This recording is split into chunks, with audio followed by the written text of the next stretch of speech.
बिस्मिल्लाहिर्रहमानिर्रहीम अस्सलाम वालेकुम दोस्तانو उम्मीद लरम چې تاسو به روغ جوړ او خوشاله وي او ژوند په مزه وکړئ دوستانو چرسده کې مریم ماشومه قاتل گرفتار شوی دی د قاتل څوک دی او مریم ماشومه ولې قتل کړه قاتل پولیسو گرفتار کړي قاتل خپل بیان کې څه انکشافات وکړل اغه نه بعد نازیه اقبال بیان پر راغلی نازیه اقبال خپل بیان کې اخر داسې خبرې وکړي چې تاسو به هم په سرو سترګو وچړیږئ دوستانو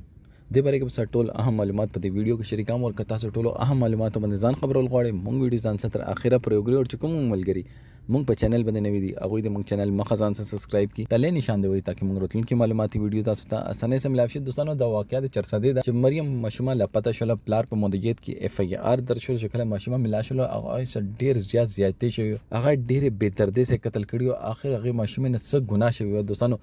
دا قاتل څوک راخو دا قاتل خپل پلار راخو اخر دا قیامت نه ده داسې خو دا شیشه کې نه کوي چې څنګه چې دغه پلار وکړ ټایم چې دا هغه هم وکړونه پریدي او دالته خپل پلار د ماشومه قاتل راخو ماشومه نه څه غلطي شوی و پلار یې چې ماته پیغور جوړ شوی چې د ماشومه چې دا تاوادنه مخکې شوی و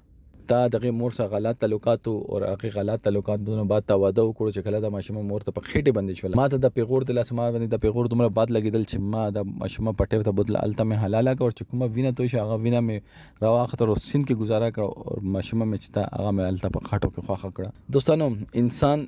په زندګۍ کې دینه غاټه سزا او دینه غاټه عذاب هغه باندې سوي چې هغه د خپل بچو قاتل خپل جوړ شي نازیه اقبال وایي چې دینه غاټه سزا به نور کس کېدل شي چې انسان چې دا هغه د خپل بچو قاتل جوړ شي دوستانو د پیغور یو داسې چیز ده چې دا انسان آریو حد پر کوزي چې دی